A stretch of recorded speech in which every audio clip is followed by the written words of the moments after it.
Astaghfirullah.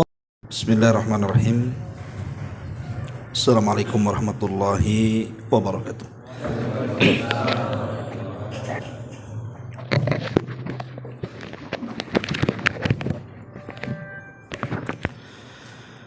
Alhamdulillah wassalatu wassalamu ala Rasulillah wa ala alihi wa sahbihi wa mawalah wa la hawla wa la quwata illa billahi wa ba'du. Kita lanjutkan kajian kita, masih membahas tafsir singkat dan kita masuk pada surah Al-Mutaffifin ayat yang keempat dan seterusnya. A'udzubillahi minasyaitonirrajim. Bismillahirrahmanirrahim. Ala yadhunnu ulaika annahum mab'utsun liyaumin 'adzim yauma yaqumun nasu lirabbil alamin. Kalla inna kitabal fujjari lafi sijjin wa ma adraka masijjin kitabum marqum wailu yawma idin lil mukadzibin alladzina yukadzibuna biyaumiddin wa ma yukadzibu bihi illa kullu mu'tadin athim. Tidaklah mereka mengira bahwa sesungguhnya mereka akan dibangkitkan pada satu hari yang sangat besar, yaitu pada hari ketika semua orang bangkit berdiri menghadap Tuhan semesta alam. Sekali-kali jangan seperti itu. Sesungguhnya catatan orang yang durhaka itu benar-benar tersimpan dalam sijin. Dan tahukah engkau apa itu sijin? Sijin adalah kitab yang berisi catatan amal. Celaka pada hari itu bagi orang-orang yang mendustakan, yaitu orang-orang yang mendustakan pada hari pembalasan, dan tidak ada yang mendustakan pada hari itu kecuali setiap orang yang melampaui batas lagi berdosa. Taib ma'asyiral muslimin wal muslimat rahimakumullah.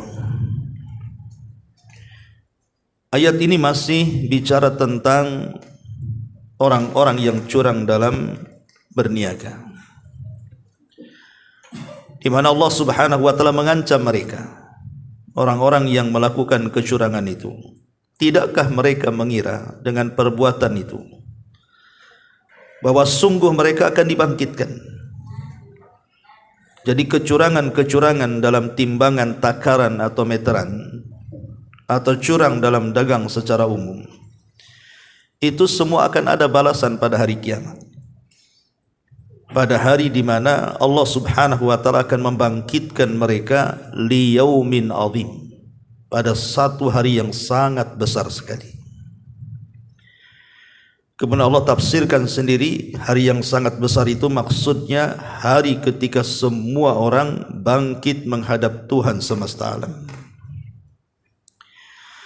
Ma'asyiral muslimin yang dimuliakan Allah Subhanahu wa taala. Di sini ada kata-kata yauma yaqumun nas. Pada hari manusia akan berdiri. Qama yaqumu, berdiri artinya.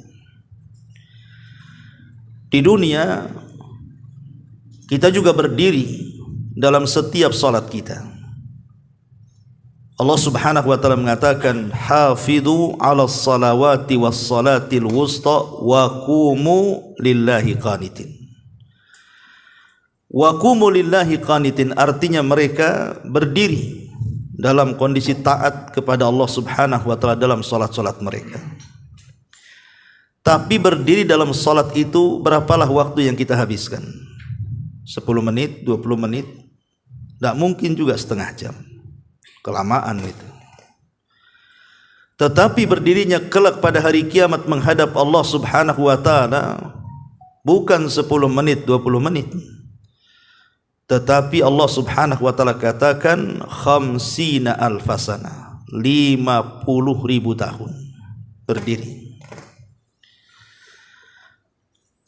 Artinya Allah Subhanahu wa taala sudah memberikan kesempatan kepada kita untuk berdiri tidak lama di dunia. Karena orang yang banyak berdiri di dunia itu, maka dia tidak akan banyak berdiri di akhirat. Tapi orang yang jarang berdiri salat di dunia, maka dia akan lama berdirinya di akhirat. 50.000 tahun, Anda bisa bayangkan, itu bukan waktu sebentar. Makanya kenapa disebut Al-Qiyamah? Kenapa disebut Al-Qiyamah? Karena ada qiyamnya. Qiyamah itu diambil dari qiyam, qama yaqumu. Qiyaman. Artinya karena di balik kalimat kiamat itu ada kalimat Al-Qiyam. Liwujudil qiyam, karena ada berdirinya di situ. Kapan itu? Ketika manusia dikumpulkan di padang mahsyar, kondisi mereka berdiri. Dan mereka tidak ada yang duduk. Sebab kalau mereka duduk, maka mereka akan tenggelam dengan keringatnya. Apalagi berbaring, yang duduk pun tidak ada. Jadi kondisi mereka itu hanya berdiri dan menatap ke langit wajah-wajah mereka selama itu. Walaupun para ulama berselisih pendapat, apa semua orang berdiri pada hari kiamat itu selama itu?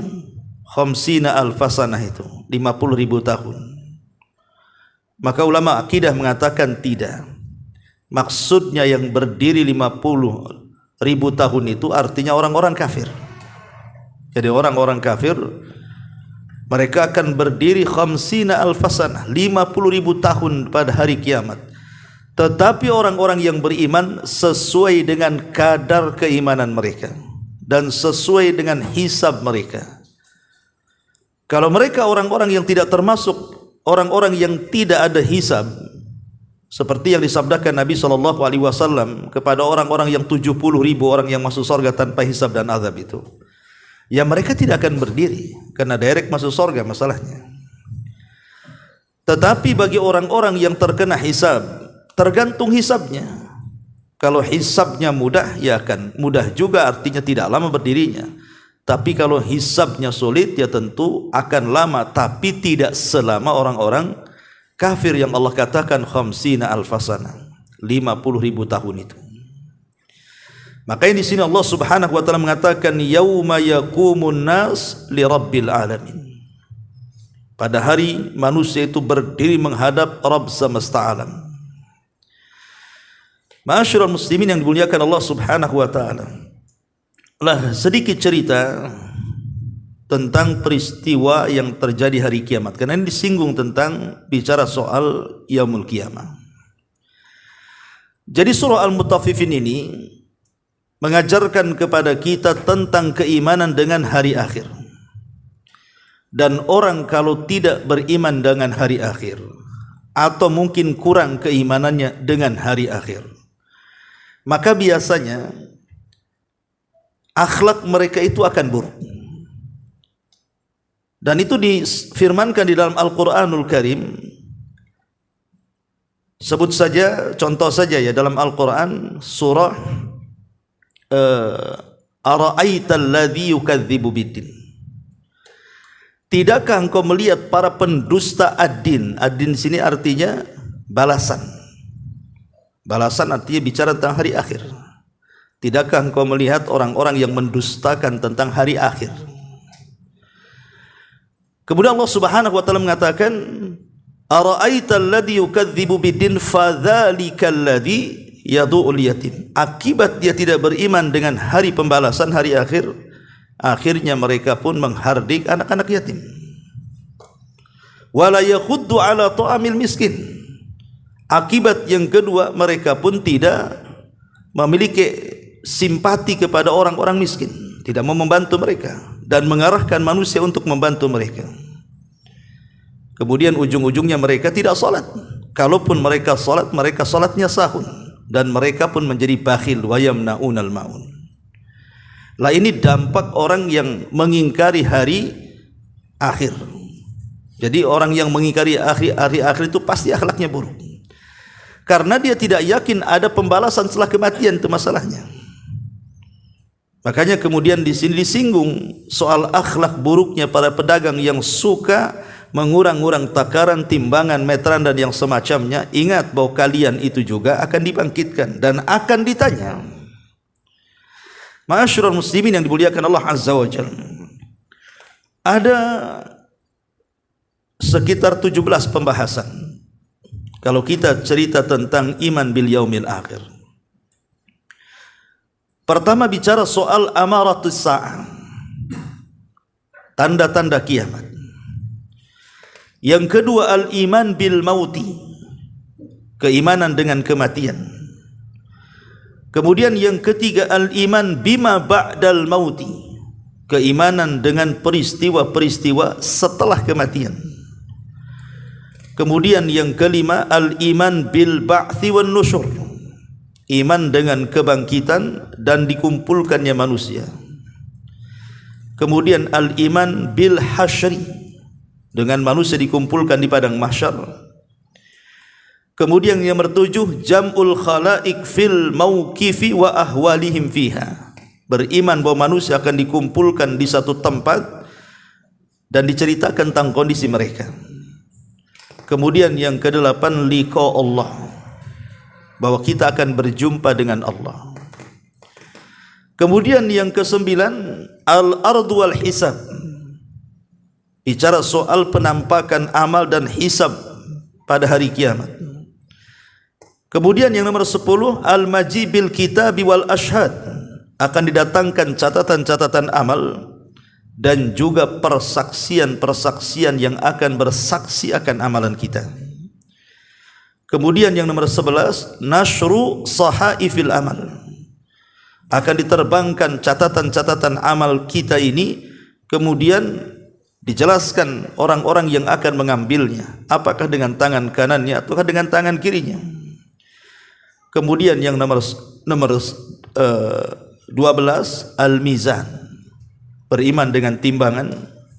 Kemudian 13 as-sirat, beriman dengan titian siratal mustaqim. Kemudian yang 14 al-iqtisas minal madzalim, beriman dengan kisas, bahwa di sana ada kisas dari kezaliman-kezaliman. Kemudian al-iman bil jannati wan nar, beriman dengan sorga dan neraka.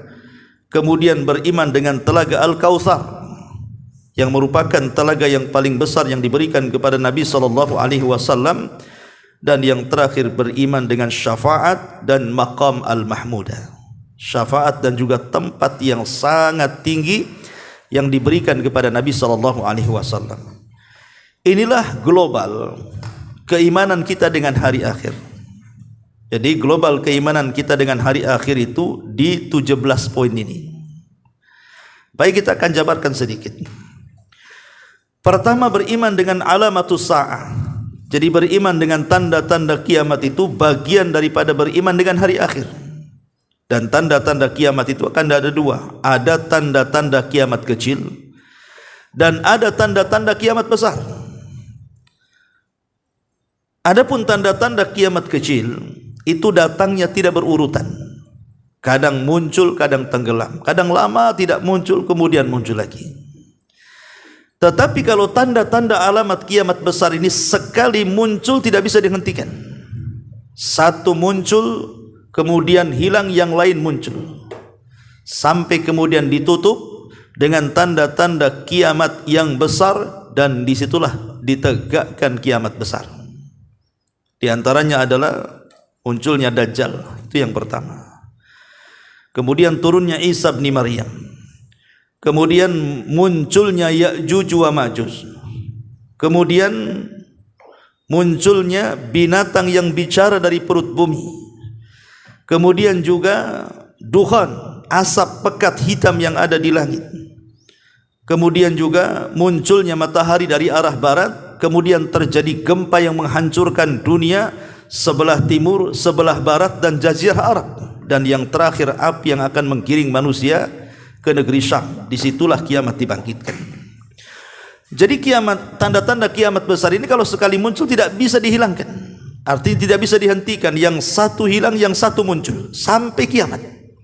Itulah bedanya ya. Kalau tanda-tanda kiamat kecil kan kadang muncul, kadang enggak. Kadang lama lagi kemudian muncul lagi. Jadi kalau tanda-tanda kiamat besar sekali muncul akan terus berurutan tuh. Sampai Allah Subhanahu wa taala kiamatkan bumi ini. Ini pertama. Yang kedua, beriman dengan kematian. Allah Subhanahu wa taala berfirman, "Kullu syai'in halik illa wajha." Segala sesuatu itu akan binasa dan akan musnah kecuali wajah Allah Subhanahu wa taala. Dalam ayat yang lain, kullu man 'alaiha fan illa wa yabqa wajhu rabbika dzil jalali wal ikram. Segala sesuatu akan binasa dan yang tetap itu hanya wajah Rabbmu yang memiliki kemuliaan dan juga memiliki kemurahan. Ayat ini menunjukkan bahwa kematian itu harus kita imani. Kematian itu harus kita imani. Bahkan kematian kita ini lebih dekat dibandingkan kiamat yang ditunggu. Kalau kiamat itu kan kita hanya beriman bahwa akan terjadi hari kiamat. Kapan terjadinya kan tidak tahu. Apalagi tanda-tanda yang 10 ini belum muncul, tentu lebih lama lagi keluarnya. Artinya peristiwanya lebih lama lagi karena tanda-tandanya saja belum muncul kan itu. Tapi kalau kematian ini kan sebuah kepastian karena hari-hari kita melihat ada orang mati masalahnya. Artinya bukan peristiwa besar kematian ini. Karena dalam sehari saja kita bisa hitung berapa orang mati itu. Menunjukkan bahwa kematian itu lebih dekat daripada kiamat itu sendiri. Maksudnya kiamat besar. Bahkan kematian itu sendiri adalah bagian daripada kiamat. Tapi kiamat kecil, kata Nabi SAW, "Idza mata ahadukum faqad qamat kiamatuhu." Jadi kalau salah seorang di antara kalian meninggal, berarti tegaklah kiamat kecil kepada dia. Dan ini harus kita imani. Karena orang yang tidak pernah mengangan-angankan dengan kematian, biasanya orang itu akan susah bertobat dan akan susah beramal dan akan selalu mengucapkan kalimat taswif. Taswif itu artinya nanti. Ya, nanti saja. Nanti saja. Kapan lu tobat? Nanti kan. Itu karena tidak yakin dengan kematian. Kemudian yang ketiga, beriman dengan peristiwa setelah kematian. Beriman dengan peristiwa setelah kematian. Peristiwa setelah kematian itu ma'ruf, sering saya jelaskan. Di situ ada 4 peristiwa besar dalam kubur itu. Pertama yang disebut dengan dhaghtatil qabri, himpitan kuburan. Dan himpitan kuburan ini mengenai siapa saja. Tidak yang beriman, tidak ada orang kafir, tidak anak bayi, tidak orang dewasa, tidak laki-laki, tidak perempuan. Semua kena. Himpitan kubur itu akan dihimpit semua orang. Cuman perbedaannya, kalau orang yang beriman ketika kuburan menghimpit dia tidak merasakan rasa sakit. Karena diibaratkan seperti seorang ibu yang memeluk anak bayinya. Bagaimana seorang ibu meluk anak bayinya? Apakah bayi itu kesakitan? Kan tidak. Lah, tanah itu ibarat daripada ibu kita, sementara kita itu bayinya. Karena kita diciptakan dari tanah dan akan kembali kepada pangkuan tanah. Tetapi kalau seandainya himpitan orang-orang kafir itu berbeda, makanya disebutkan bagaimana himpitan orang kafir itu akan meremukkan seluruh tulang dan persendian sehingga dia akan menjerit, tidak ada yang tahu suaranya kecuali binatang. Ma'asyiral muslimin yang dimuliakan, ini peristiwa yang pertama disebut dengan dhaghtatul qabriyah. Bahkan sekelas Sa'd bin Ubadah, pemimpin Aus saja, kata Nabi SAW, kalau ada orang yang selamat dari himpitan kubur, maka Sa'adlah orangnya. Tapi Sa'ad pun tidak selamat. Ketika ada seorang bayi yang dikuburkan, kata Nabi SAW, kalau ada orang yang selamat dari himpitan kubur, tentu bayi ini yang akan selamat. Tapi dia pun tidak selamat, kata Rasul. Jadi himpitan kubur ini semua akan kena. Kemudian peristiwa besar yang kedua adalah fitnatul qabri. Fitnah kubur itu maksudnya pertanyaan mungkar dan nakir soal usul thalatha. Usul ats-tsalatsa. Man rabbuka wa ma nabiyuka wa ma dinuka. Siapa Tuhanmu, siapa nabimu, apa agamamu. Ini semua akan dipertanyakan. Termasuk juga Al-Qur'an akan ditanyakan. Wa ma imamu, siapa imammu. Ya. Lah ini peristiwa yang kedua, dan peristiwa yang kedua ini yang menentukan peristiwa ketiga dan yang keempat. Artinya kalau dia selamat dari fitnah kubur, Berarti masuk pada peristiwa yang ketiga namanya nikmat kubur. Tapi kalau dia tidak selamat dari fitnah kubur, masuk pada peristiwa yang keempat yang disebut dengan azab kubur. Jadi yang menentukan nikmat dan azab itu adalah fitnah kubur. Makanya di banyak hadis Nabi SAW selalu berdoa kepada Allah Subhanahu wa taala agar diselamatkan dari fitnah kubur. Karena itulah yang menentukan keselamatan seseorang di kuburan. Ini peristiwa yang ketiga. Peristiwa yang keempat adalah peristiwa al-iman bis-suri wan nafkhi fihi. Beriman dengan tiupan trompet sangkakala. Maksudnya beriman kepada Israfil yang meniupkan sangkakala. Satu hadis yang disebutkan oleh para ulama adalah hadis dari Abi Sa'id Al-Khudri radhiyallahu anhu. Jadi Abi Sa'id Al-Khudri menceritakan satu hari Nabi SAW pernah murung. Jadi susah tertawa, pokoknya bawaannya sedih saja, murung. Ya. Jadi tanyalah oleh Abu Sa'id Al-Khudri ini, ada apa gerangan wahai Rasul? Maka Nabi SAW mengatakan, kaifa un'am wa sahibul qarni qadil taqama qarna. Kata Nabi SAW, bagaimana aku akan nikmat hidup sementara pemilik trompet siapa? Israfil sudah meletakkan ujung moncong trompetnya di mulutnya, siap ditiup dan siap mendapatkan izin Allah Subhanahu wa taala. Artinya sebelumnya Israfil itu belum meletakkan trompetnya. Baru diletakkan trompet di mulutnya itu ketika Nabi SAW diutus menjadi nabi. Situlah mulai diletakkan ujung trompetnya. Kenapa demikian? Karena dunia ini dengan kedatangan Nabi SAW semakin dekat dengan kiamat. Ya, karena dia adalah Nabi akhiruz zaman dan umatnya juga umat akhiruz zaman. Jadi dia adalah Nabi yang terakhir dan umatnya juga umat yang terakhir. Artinya tidak ada Nabi setelah Rasul dan tidak ada umat setelah umat Rasul. Berarti kan sudah dekat dengan kiamat, tinggal tunggu saja. Makanya Nabi SAW bicara seperti itu. Bagaimana aku akan nikmat hidup sementara trompet itu sudah diletakkan di moncong Israfil? Ya. Maka kemudian dalam hadis dilanjutkan, faka'anna dzalika thaqula ashabin ala ashabin Nabi sallallahu alaihi wasallam. Ketika para sahabat mendengar alasan Nabi sallallahu alaihi wasallam itu, maka merasa beratlah bagi para sahabat. Maka Rasul mengatakan, qulu hasbunallah wa ni'mal wakil. Katakan oleh kalian, cukuplah Allah sebagai pelindung dan dialah sebaik-baik pelindung. Ma'asyiral muslimin yang dimuliakan Allah Azza wa Jalla, terjadi silang pendapat memang di antara ulama. Berapa kali Israfil itu meniup trompet itu?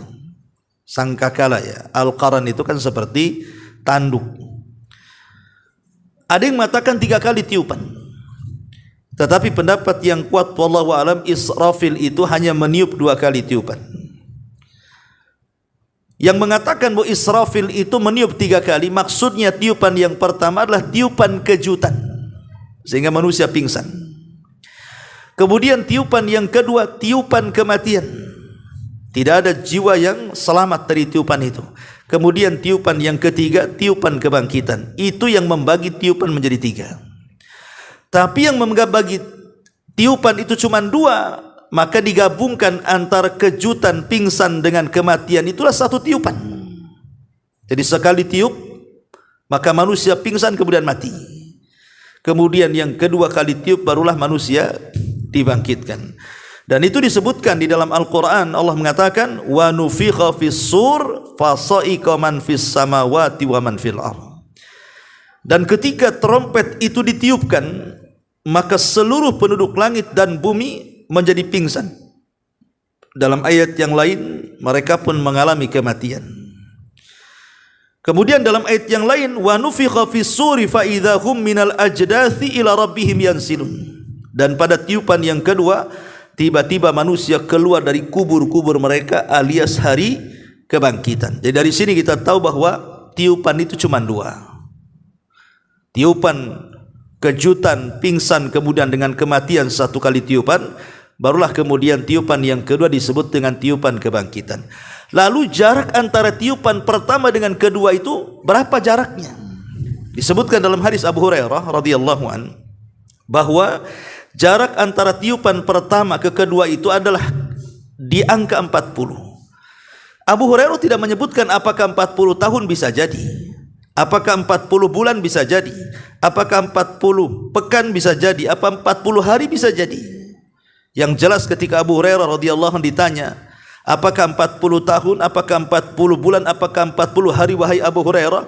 Abu Hurairah hanya mengatakan fa'abaitu, aku enggan menjawabnya katanya. Artinya ya di antara 40 itulah, bisa 40 hari, bisa 40 bulan, bisa 40 tahun, wallahu alam. Itu jarak tiupan yang pertama kepada tiupan yang kedua. Dan trompet itu ditiup di hari Jumat. Kata Nabi SAW, inna min afdali ayyamikum yaumal jum'ah. Hari terbaik di antara kalian adalah hari Jumat. Fihi khuliqa Adam. Di hari Jumat itulah Adam diciptakan. Wa fihi qubid. Di hari Jumat pula Adam diwafatkan. Wa fihi an-nafkhah. Di hari Jumat pula terompet ditiupkan. Wa fihi sa'qah. Di hari itu juga manusia diwafatkan. Fa'akthiru alayya minas salati fih, perbanyak kalian bersalawat kepadaku, fa inna salatakum ma'rudatun alayya, karena salawat kalian akan sampai kepadaku, kata Rasul. Dari sini menunjukkan bahwa kiamat itu terjadi di hari Jumat. Jelas harinya tapi tidak jelas tanggal, bulan dan tahunnya. Jadi kiamat itu hanya disebutkan harinya saja, hari Jumat, ya. Adapun tanggal berapa, bulan berapa, tahun berapa, tidak ada yang tahu kapan Israfil meniup sangkakalanya. Bahkan malaikat Jibril yang sesama malaikat saja tidak tahu. Ketika dia bertanya kepada Nabi SAW kapan kiamat, maka Nabi SAW hanya mengatakan mal mas'ulu anha bi'a'lama minas sa'il. Tidaklah orang yang ditanya lebih paham dibandingkan orang yang bertanya. Maknanya kata syurahul hadis, Nabi dan Jibril sama-sama tidak tahu. Nah, kalau Nabi tidak tahu kapan kiamat, Jibril pun tidak tahu kapan kiamat, muncul pula orang yang meramal soal kiamat. Lah, siapa kamu ini? Hebat pula, lebih hebat daripada Jibril lagi, lebih hebat dari Nabi SAW. Nabi saja tidak dapat wahyu kan memberitahu kapan kiamat, cuman hanya diberitahu harinya saja. Ini dia bisa meramal tuh. Ya, naudzubillah. Ya, ini dunia perdukunan. Ya. Kemudian juga yang kelima, al-iman bil ba'thi wan nusyur. Setelah kemudian manusia dikiamatkan, artinya semua manusia diwafatkan dengan adanya kiamat. Maka kemudian Israfil diperintah kembali oleh Allah Subhanahu wa taala untuk meniupkan kedua kalinya. Lah, tiupan kedua kalinya itulah yang disebut dengan al-ba'tsu wan nusyur. Maka manusia akan bangkit dan manusia akan dikumpulkan. Sebagian para ulama mengatakan, ulama-ulama akidah, antum bisa baca dalam kitab-kitab akidah itu. Jadi saat kemudian Israfil membangkitkan itu, sebelum trompet itu ditiupkan, maka Allah Subhanahu wa taala akan turunkan hujan. Dan hujan ini akan membasahi seluruh bumi yang sudah berganti bentuk. Memang terjadi khilaf pendapat. Kemarin saya tanyakan kepada Syekh Ali Ar-Radai yang datang ke sini tentang apakah bumi yang dikatakan dalam Al-Quran yauma tubaddalul ard ghairal ard, bahwa bumi akan diganti dengan bumi yang lain. Apa yang dimaksud bumi ini akan dilenyapkan kemudian diganti bumi yang lain? Ataukah bumi ini pula yang menjadikan kita pijakan cuman bentuknya saja dirubah? Ya. Maka beliau mengatakan ini khilaf panjang para ulama akidah. Ada yang mengatakannya memang diganti dengan bumi yang baru, tapi ada yang dikatakan tidak diganti, cuman diganti bentuknya. Dan itu berdasarkan isyarat firman Allah Subhanahu wa taala, wal ardu muddat wa alqat ma fiha wa takhallat. Kalimat wal ardul muddat, dan bumi dihamparkan kemudian dikuatkan oleh hadis Nabi SAW, di mana bumi ini akan didatarkan, tidak ada yang tinggi, tidak ada yang merendah, tidak ada bukit, tidak ada lembah, bahkan tidak ada maklam. Maklam itu artinya tidak ada alamat-alamat yang menunjukkan arah sana arah sini. petunjuk sana, petunjuk sini. Murni bumi itu hanya datar dan warnanya putih seperti tepung. Seolah-olah tidak pernah berbuat dosa orang-orang yang di atasnya. Lah ketika bumi dalam bentuk seperti itulah, maka Allah Subhanahu wa taala turunkan hujan. Kemudian setelah diturunkan hujan, hujan inilah mengenai setiap tulang ekor manusia yang sudah hancur tuh. Kan manusia itu kan terkadang dikubur hancur. Dagingnya hancur, bahkan tulang belulangnya juga hancur. Tapi ada satu tulang yang tidak akan dihancurkan sejak Adam sampai kiamat, yang disebut dengan tulang ekor manusia. Itu tidak akan hancur. Walaupun bagaimanapun tidak akan hancur. Walaupun tidak kelihatan dan bisa dilihat oleh alat-alat canggih tertentu, tapi tulang ekor itu tidak akan hancur. Karena dari situlah Allah Subhanahu wa taala menciptakan kita. Lah hujan itulah mengenai tulang ekor. Setelah kemudian hujan itu mengenai tulang ekor, disitulah Allah Subhanahu wa taala ciptakan kembali manusia, dikembalikan tulangnya, dagingnya, semuanya dikembalikan. Baru kemudian setelah itu Allah Subhanahu wa taala lemparkan jasad-jasad itu ke permukaan. Wa akhrajatil ardu athqalaha, dan kami keluarkan beban-beban bumi itu ke atas bumi. Lah saat jasad manusia sudah bergelimpangan di atas bumi, dan itu campur baur ikhwan, bukan hanya manusia ya, tetapi juga binatang-binatang juga akan dihidupkan kembali.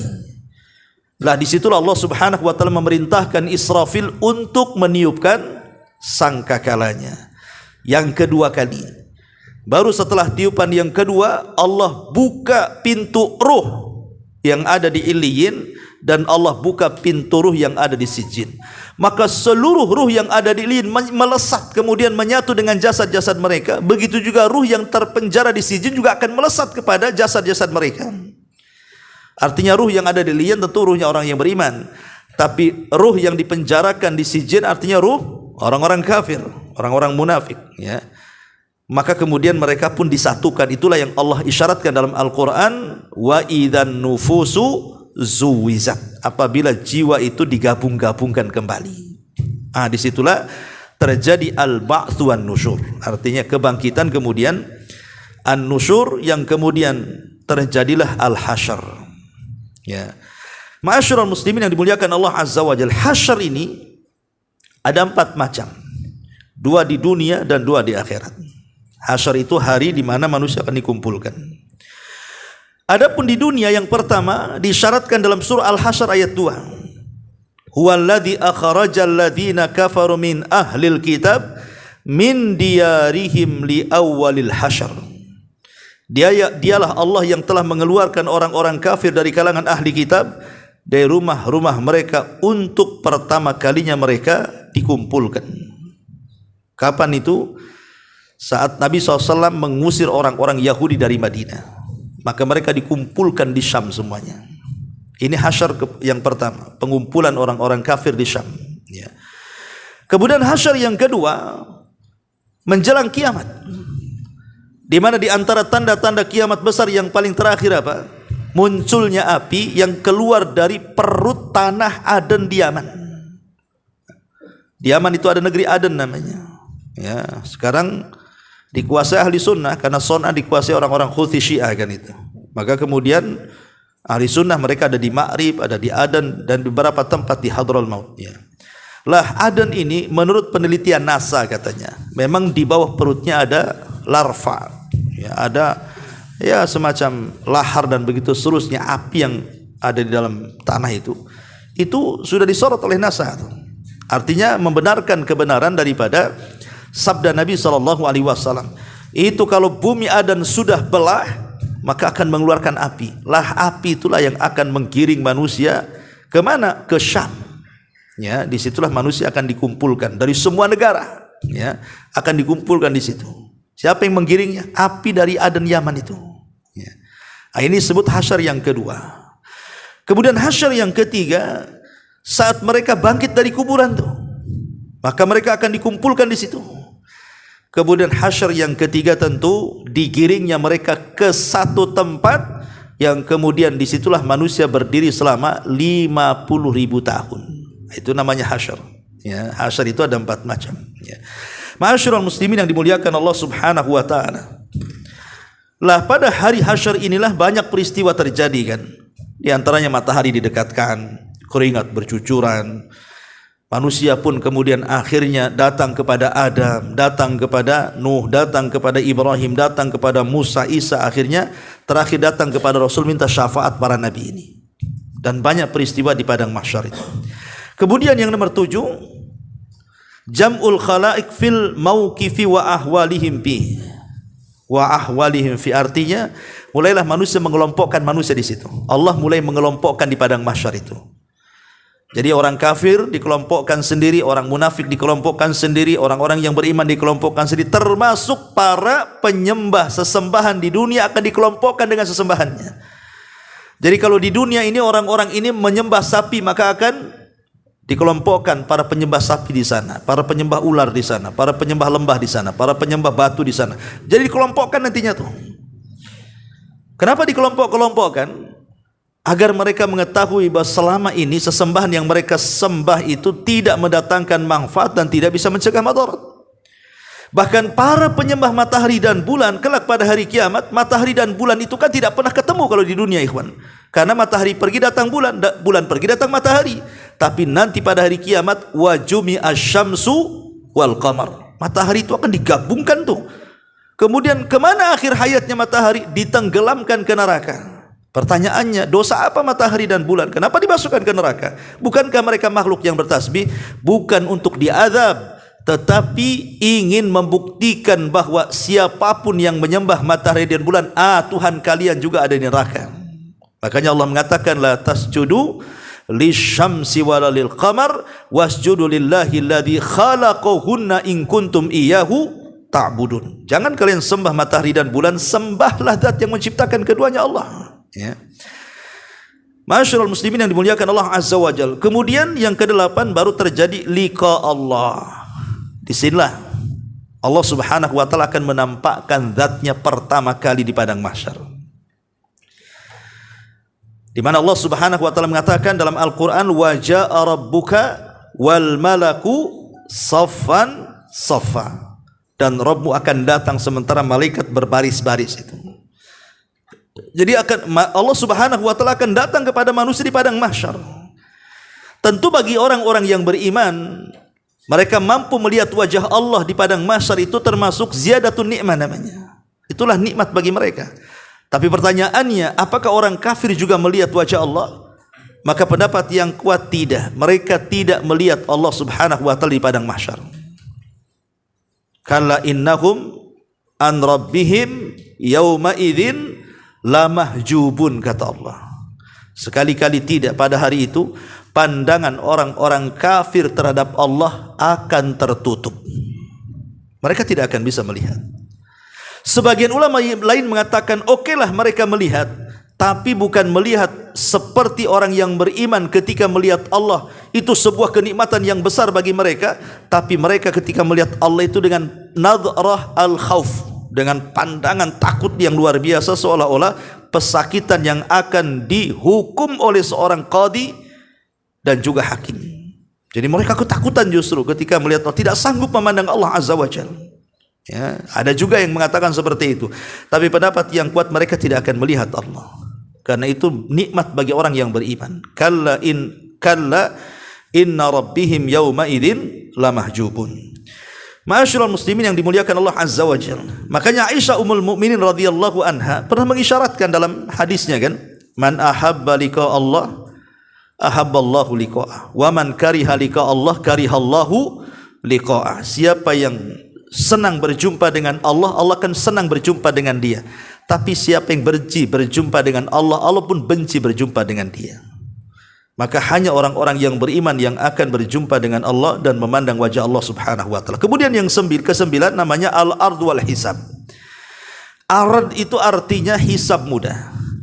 Kalau disebut hisab artinya hisab sulit. Kalau disebut hisab berarti konotasinya hisaban asira, hisab yang sulit. Tapi kalau al-ard itu artinya hisab yang mudah. Walaupun dua-duanya hisab. Tapi ulama mengistilahkan al-ardu itu istilah bagi hisab yang mudah, tapi kalau disebut al-hisab berarti itu hisabnya sulit. Apa bedanya hisab mudah dengan sulit? Sering saya jelaskan. hisab mudah itu Allah hanya ingin pengakuan kita saja. Jadi Allah Subhanahu wa taala memanggil kita di hadapan makhluk. Bayangkan manusia dari Adam sampai yang terakhir mati, kemudian dihidupkan, dikumpulkan di padang mahsyar, apa enggak banyak manusia sebanyak itu. Kemudian kita dipanggil, bayangkan. Tetapi karena hisab kita mudah, ketika dipanggil oleh Allah, Allah tutupi kita dari pandangan manusia itu. Allah akan bentangkan hijabnya, sehingga manusia tidak bisa melihat sedang apa kita dengan Allah berdua-duaan di balik hijab itu. Disitulah Allah Subhanahu wa taala akan bertanya kepada kita soal dosa-dosa kita. Allah hanya ingin pengakuan dosa kita saja. Makanya setiap kita ditanya oleh Allah Azza wa Jalla, bukankah kau sudah melakukan dosa ini, dosa itu, dosa ini, dosa itu? Dia hanya mengatakan, ya wahai Rabb, ya wahai Rabb. Ya, tidak ada yang diingkari sama sekali. Ini kalau yang seperti ini hisab yang mudah nih, karena dia mengakui kesalahannya.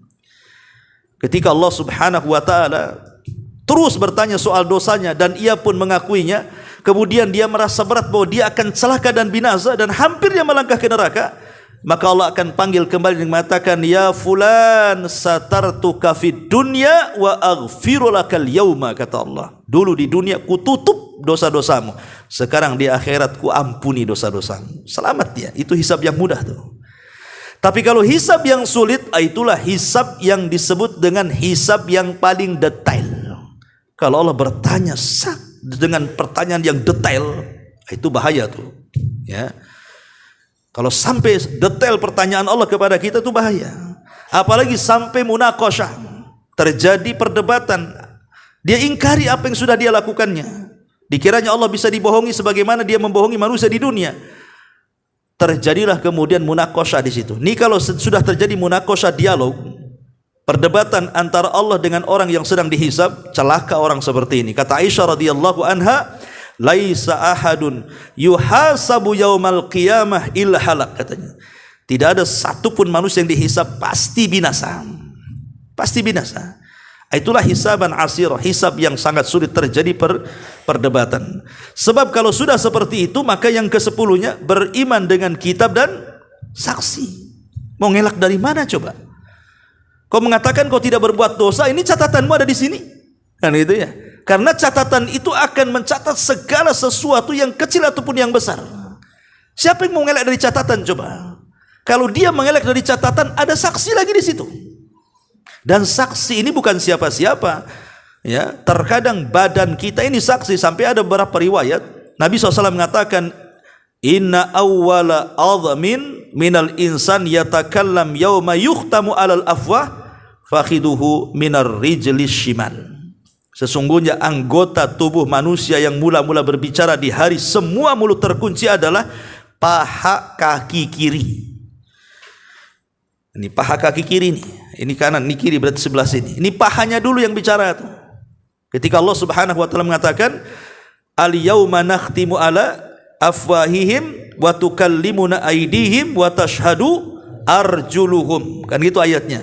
Pada hari ketika kami tutup mulut mereka dan berkata kepada kami tangan mereka, kemudian kaki-kaki mereka menjadi saksi. Maksudnya kaki di sini siapa? Kaki yang mana? Kaki yang kiri dulu, kata Rasul, yang akan bicara menjadi saksi, ya.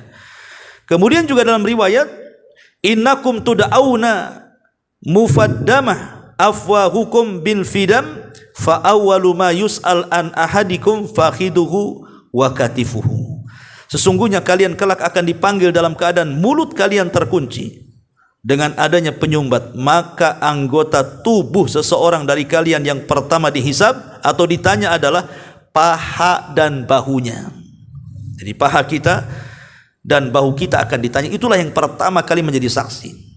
Baru kemudian yang lainnya, seperti Allah Subhanahu wa taala mengatakan dalam surah Fussilat 21, wa qalu lijuludihim lima syahidtum alaina qalu antaqana Allah alladzi antaqa kulla syai'in. Dan mereka berkata kepada kulit-kulit mereka sendiri, mengapa kalian menjadi saksi terhadap kami?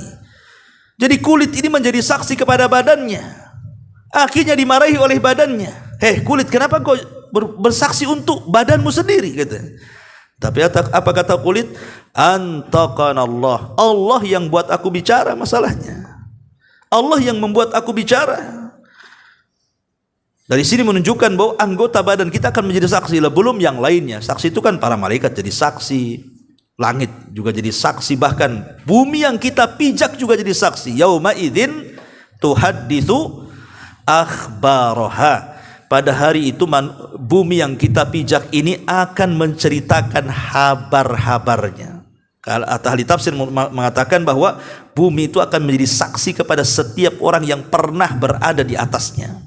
Naudzubillah, ya. Ma'asyiral muslimin yang dimuliakan Allah Azza wa Jalla, baru yang ke-11 ya. Nashru sahaifil a'mal. Baru namanya penyebaran suhuf, catatan-catatan, ya. Lah penyebaran suhuf catatan-catatan ini, lah isi catatan sendiri ikhwan. Itu kan kalau kita cerita tentang dosa, maka dosa yang tercantum dalam catatan itu ada 3. Dosa kita yang tercantum dalam catatan itu ada 3.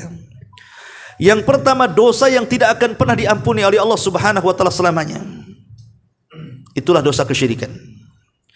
Yang kedua, dosa yang Allah Subhanahu wa taala tidak peduli dengan dosa itu. Kalau Allah mau Allah ampuni, kalau Allah mau Allah adab. Kemudian yang ketiga, dosa yang berkaitan dengan ampunan yang ditangguhkan. Itulah dosa sesama kita. Lah 3-tiganya ini tercatat dalam catatan suhuf itu. Nah, kita termasuk kepada yang mana tuh? Ya. Karena itu yang menentukan keselamatan kita itu. Makanya kenapa Nabi SAW ketika ditanya oleh Aisyah radhiyallahu anha, ya Rasulullah, atadhkuru bi ahlika yaumal qiyamah, apakah engkau akan ingat aku nanti pada hari kiamat wahai Rasul? Maka Rasul mengatakan, la ya Aisyah, karena hari itu kondisinya sangat menegangkan. La yadhkuru ahadun ahadan illa fi thalathati mawadhi, katanya. Seseorang tidak akan ingat siapapun kecuali di 3 tempat.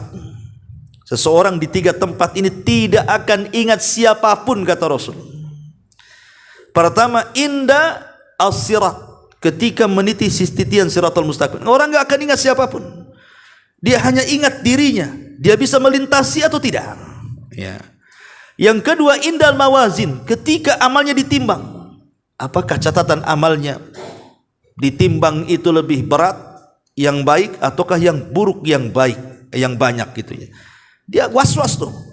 Lah yang ketiga kata Rasul, inda tatayurus suhuf, ketika sahifah itu diterbang-terbangkan itu. Karena manusia tidak ada yang tahu bagaimana cara mengambilnya. Kalau dengan tangan kanannya selamat dia. Kalau dengan tangan kirinya celaka dia. Kalau dengan tangan kiri di balik punggungnya lebih celaka lagi dia. Kan kita tidak tahu, makanya di 3 tempat itu kata Nabi kepada Aisyah radhiyallahu anha, orang tidak akan ingat siapapun. Kemudian yang nomor 12 al-mizan, baru bicara soal timbangan. Dan yang ditimbang itu pertama badan kita, yang kedua amal kita, yang ketiga catatan kita. 3-tiganya ditimbang. Kemudian yang nomor 12 baru bicara soal sirat, titian siratal mustaqim. Dan Allah mengatakan wa imminkum illa wariduha, tidak ada seorang pun pasti akan melintasinya. Maksudnya orang-orang yang beriman. Orang kafir tidak akan pernah sama sekali melintas, ya. Mereka langsung dimasukkan ke jahanam. Tapi orang-orang yang beriman mereka akan melintas. Disitulah akan terlihat sesuai dengan amalannya. Ada yang seperti kilat atau sampai di sana. Ada seperti kuda balap. Ada seperti orang berlari. Ada orang merangkak. Macam-macam. Ada orang yang terjungkal juga ke dalam jahanam. Na'udzubillah. Karena memang kondisinya juga luar biasa. Karena sirat ini satu, licin sekali. Yang kedua, menggelincirkan sekali. Yang ketiga, memiliki besi pengait yang sangat besar, sehingga orang tidak mudah kemudian lewat begitu saja. Yang keempat, mudah terpeleset. Yang keenam, dia lebih halus dibandingkan rambut dan lebih tajam dibandingkan pisau. Kemudian berbelok-belok dan tidak diam, artinya bergerak. Jangankan lagi sekelas rambut, tambang kapal saja kalau antum pamannya gantung dari tiang listrik ke tiang listrik, antum suruh naik di atas kemudian digoyang-goyang, gimana caranya orang berjalan? Hanya amalan yang menyelamatkan dia, ya. Kemudian yang nomor 14 baru cerita kisos. Kisos ini ada 2 macam, ya. Ada kisos antara kafir dengan kafir atau orang yang beriman dengan orang kafir. Itu peristiwanya sebelum titian sirat. Karena orang kafir tidak mungkin meniti titian sirat. Maka semua kisos yang berkenaan dengan orang kafir itu sebelum titian. Baik orang kafir dengan orang kafir, atau orang yang beriman dengan orang kafir, atau orang kafir dengan orang yang beriman. Ya. Tetapi kalau kisosnya antara orang yang beriman dengan orang yang beriman, itu setelah titian tuh. Disitulah yang disebut dengan kontoroh, kata Rasul.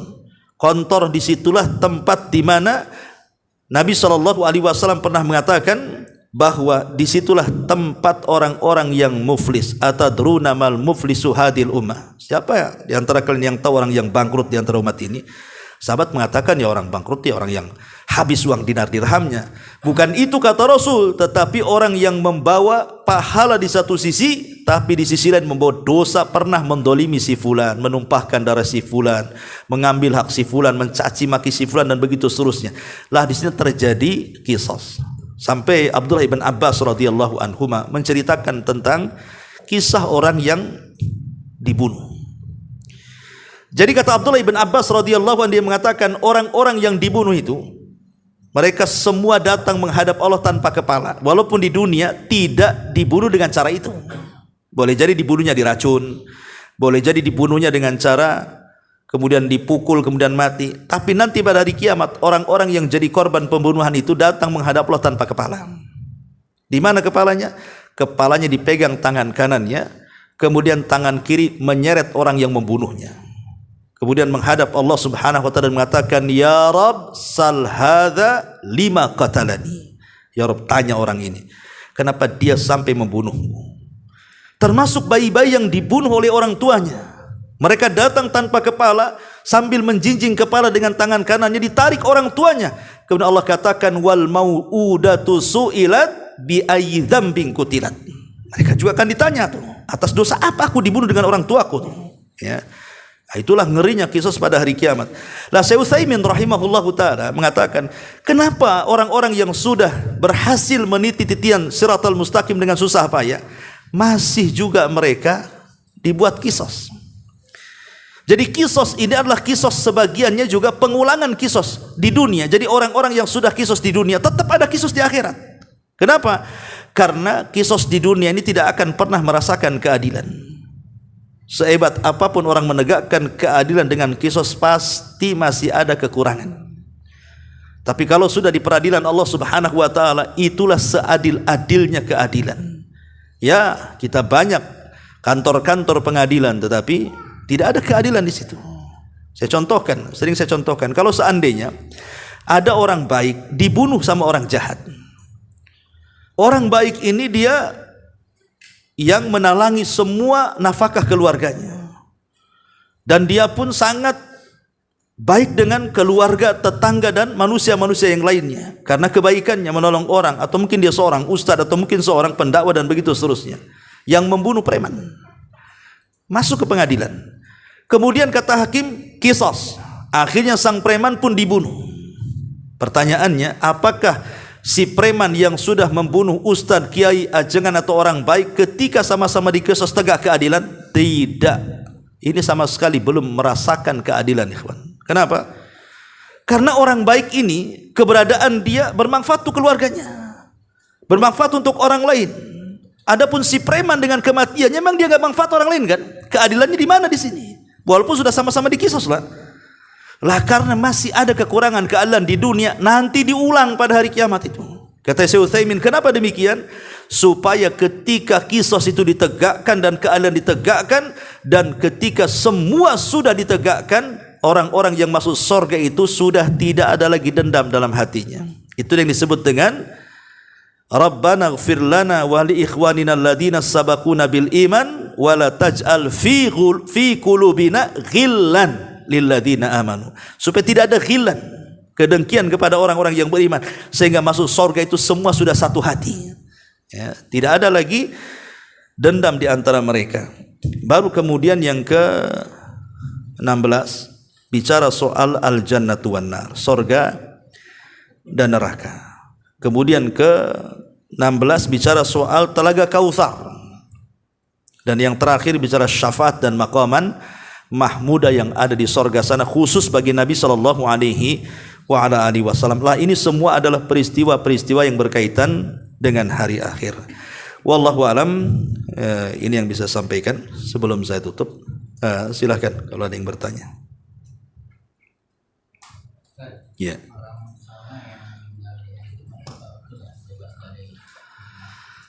Ya, apakah orang baik yang Allah takdirkan kematian di hari Jumat bebas dari azab kubur? Ya, memang zahir hadisnya seperti itu. Jadi orang yang meninggal di hari Jumat maka dia akan terbebas dari fitnah kubur. Maksudnya di sini orang yang baik yang Allah takdirkan meninggal di hari Jumat. Tapi kalau orang mabuk meninggal di hari Jumat karena mabuknya hari Jumat, ya enggak. Ya, itu enggak ada masuk di situ.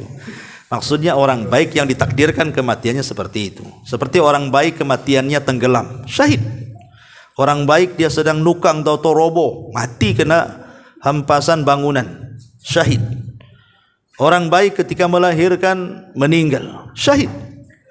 Orang baik kemudian Allah berikan penyakit sakit perut, akhirnya dengan itu dia meninggal, syahid. Syahid kan banyak. Karena syahid kalau dibatasi dengan orang yang perang saja tak banyak jadinya. Dan itu sebagaimana Rasul mengatakan, kalau itu yang Anda maksud berarti orang syahid itu sedikit, kata Rasul. Kemudian Rasul menyebutkan orang yang terkena reruntuhan, orang yang tenggelam, orang yang penyakit kolera, orang yang melahirkan, disebutkanlah orang-orang yang mati syahid itu. Artinya orang baik yang Allah takdirkan kematiannya seperti itu. Ya, wallahu a'lam. Iya. Waalaikumsalam. Kita ini suatu masjid, kemudian kita hijrah. Ketika hijrah kita mengikuti apa yang kata Allah, kuntum tuhibbunallah atau beliau kan. Yeah. Kemudian kita ikuti itu secara istiqomah semampu kita, yang wajib jelas wajib. Oke. Yang sunnah sesuai kemampuan kita amalkan. Yeah. Apakah kita bisa dapat masuk kategori 70.000 sahabat yang masuk surga tanpa hisab? Iya. Iya, alhamdulillah. Hadis tentang sab'una alfan yadkhulunal jannah bighairi hisabin wala adzab itu sudah disebutkan sifat-sifatnya. Pertama, alladzina la yastarqun, orang yang tidak minta ruqyah. Ini pun menjadi catatan ulama, kata Syekh bin Baz. Kalau minta diruqyahnya itu karena tidak ada pengobatan kecuali dengan ruqyah, maka tidak mengapa. Memang tidak bisa disembuhkan penyakit ini kecuali dengan ruqyah, maka tidak ada masalah. Tapi kalau ada perobatan yang lain, kemudian dia memudah-mudahkan datang kepada ustadz, kiai, ajengan, kemudian mengatakan tolong ruqyah saya, itu yang jadi masalah. Kenapa demikian? Karena akan mengurangi tawakal. Makanya ketika para ulama bicara soal tawasul, tawasul yang disepakati itu dua, yang satu diperselisihkan. Satu, tawasul dengan nama dan sifat bagi Allah sepakat dibolehkan. Yang kedua, tawasul dengan amal soleh sepakat dibolehkan. Yang ketiga yang diperselisihkan para ulama, tawasul dengan meminta doa orang yang soleh yang masih hidup. Ini perselisihkan para ulama. Ya. Ada yang mengatakan sunnah karena Ukasha bin Mihsan minta doa Nabi. Wanita yang kena ayan minta doa Nabi. Umar minta doa Abbas, berarti sunnah. Tapi yang mengatakan tidak, ini tidak sampai kepada sunnah, ini mubah saja. Kenapa? Karena asal daripada doa itu tidak menjadikan perantara siapapun. Karena Rasul mengatakan kepada Abdullah ibn Abbas, idza sa'alta fas'alillah. Kalau minta kepada Allah, jangan lewat perantara orang. Ini yang jadi perselisihan para ulama tentang tawasul, meminta doa kepada orang itu, karena menjadikan wasilah masalahnya. Ya, tapi kalau kebolehannya boleh-boleh saja. Tapi kalau sampai mengatakan sunnah, itu yang kemudian diperselisihkan para ulama. Tapi kalau tawasul dengan nama-nama Allah dan sifatnya, tawasul dengan amal soleh, tidak ada khilaf ulama yang masalah ini. Yang jadi khilaf itu saja. Kembali kepada masalah minta ruqyah. Lah minta ruqyah itu sama dengan ini. Ya, karena sebaik-baik orang mengobati adalah mengobati diri sendiri, minta kepada Allah kesembuhan, bukan minta perantara orang. Karena akan mengurangi tawakal. Sehingga sebagian orang yang kurang iman itu akhirnya menyandarkan kesembuhan kepada peruqyah atau ayat yang dibaca si peruqyah. Oh, itu mantap si anu kalau ngeruqyah ini. Kalau diruqyah langsung hilang jin saya. Ini ustadz ini kurang mantap, lelet jinnya keluar katanya. Ya, kan ada tuh. Akhirnya kan menasabkan bahwa si anu ini mantap ruqyahnya, si ini tidak mantap ruqyahnya. Itu kan menasabkan kesembuhan kepada peruqyah jadinya. Makanya kenapa dikeluarkan dari 70.000, karena mengurangi kesempurnaan tauhid. Yang kedua, alladzina la yastarqun. Kemudian la yaktawun, orang-orang yang tidak minta dikai. yaitu pengobatan menggunakan besi panas. Di zaman dulu kan tidak ada alkohol, tidak ada apalah. Kalau di zaman sekarang kena luka kan ada obatnya supaya tidak busuk, tidak bernanah, tidak tetanus dan begitu seterusnya. Di zaman itu kan susah mencari perobatan. Sementara di zaman itu peperangan pedang lawan pedang, jelas-jelas hadap-hadapan. Ya kena sabet, kena bacok, kena tusuk biasa kan gitu. Kalau dibiarkan kan bisa membusuk. Maka caranya supaya tidak membusuk apa? Besi ini dipanaskan, kemudian sudah merah diletakkan di lukanya. Gimana enggak sakit luar biasa? Supaya apa? Supaya tidak membusuk. Ya kan? Lah ini dilarang dalam Islam. Memang terjadi khilaf pendapat masalah ini ya. Tapi kebanyakanlah mengatakan dilarang. Kenapa? Karena dikhawatirkan takutnya kepada besi panas itu lebih dibandingkan takut dia kepada Allah. Mengurangi tauhid jadinya kan. Ya.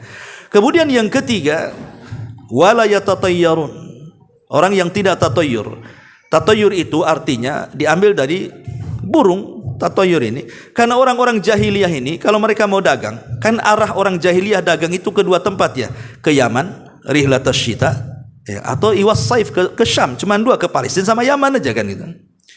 Tapi orang-orang jahiliyah ini kan tatayyurnya tinggi, mereka akan terbangkan burung tuh. Kalau mereka menerbangkan burung, kok burung itu asing ngarah ke Syam aja nggak pernah ke Yaman, mereka nggak akan berangkat. Makanya mereka menganggap Syam disebut Syam itu karena tasya'um, menganggap sial. Pokoknya kalau terbangnya ke arah Syam tidak mau dia berangkat. Tapi kalau ke arah lain berangkat mereka. Nah, itu tatayyurnya zaman jahiliyah. Tapi kemudian berkembang tatayyur zaman sekarang bukan menggunakan media burung saja. Dan bukan burung diterbangkan saja. Terkadang suaranya kayak perkutut gitu kan. Kemudian juga bukan hanya ke burung. Ya ke cicak, ke lohan, ke janda bolong.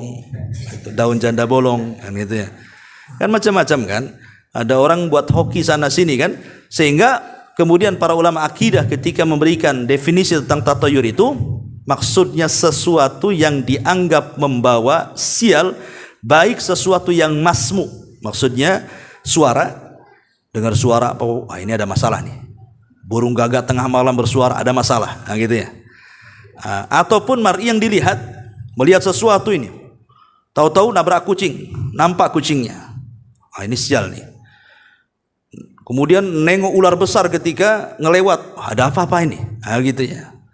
Jadi bisa apa yang didengar, apa yang dilihat, apa yang dimimpikan. Karena ada orang-orang yang bermimpi buruk itu jadi kepikiran tuh. Ada itu seperti itu. Jadi semuanya juga sampai kepada masalah angka, sampai kepada masalah kesemutan dan yang lain sebagainya. Ini kalau kesemutan sebelah kiri ini apa itu tandanya? Bukan debt collector datang. Kalau sebelah kanan ya ini ada orang sedekah nih kan. Intinya bahwa tatayyurnya macam-macam. Nah ini yang ketiga. Yang keempat, ini yang paling berat, yang keempat ini. Syaratnya yang paling berat yang keempat. Wa ala rabbihim yatawakkalun. Dan kita disuruh untuk tawakal, ini yang berat. Yang berat itu tawakal. Ya, kalau yang lain masih bisa diusahakan kan. Tapi tawakal ini susah. Karena sedikit-sedikit kita ini mudah mengeluh masalahnya. Sakit sedikit mengeluh, sakit ekonomi sedikit dikeluarkan dari PT mengeluh, tetangga ngomong apa-apa ngeluh. Susah tawakalnya kita ini. Karena itu kita ini ahli mengeluh masalahnya. Ya, tawakalnya kepada Facebook. Nah, akhirnya dia tulis dari Facebook akhirnya. Bukan kepada Allah. Ini berat tawakal ini. Ya, memang harus diuji. Makanya puncak daripada tauhid adalah tawakal. Nah, jadi bukan bicara soal apakah kita masuk dalam 70.000 itu, karena Rasul tidak menyebutkan orangnya. Lain dengan kalau membicarakan al-mubashiruna bil jannah kan, 10 sahabat yang dijanjikan masuk surga disebut satu-satu namanya.